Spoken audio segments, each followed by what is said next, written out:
flagships for this generation were the GTX 780, which managed a 25% increase over last gen for $150 more, and the 780 Ti, which came only 6 months later and managed a similar performance jump for only a marginal increase in price.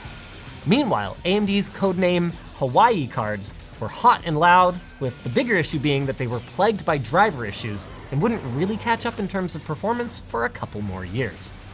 7 Series then comes away with the score the 6 Series should have gotten: A tier. As for GTX 800 series, once again, it did exist, but instead of more Kepler, the theme was less Kepler. In your laptop. D tier. Now, there were plans actually for a desktop line of 800 series cards apparently, but they were intended to be based on NVIDIA's new Maxwell architecture, which would instead make its debut as the GTX 900 series.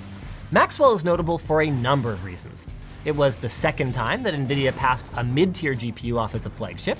It was the third desktop generation that was stuck on TSMC's 28 nanometer process. Moore's Law was looking well and truly dead at this time. And it was the last time that we would see a new generation launch on a close enough to yearly cycle.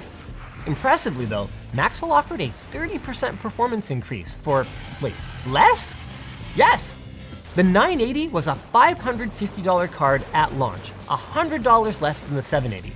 On top of that, it was AMD's turn to phone it in with a rebrand of their 290X to 390X, leaving NVIDIA essentially alone at the top of the performance charts. It was also so efficient that for the first time ever, NVIDIA used the same desktop GPU dies in 900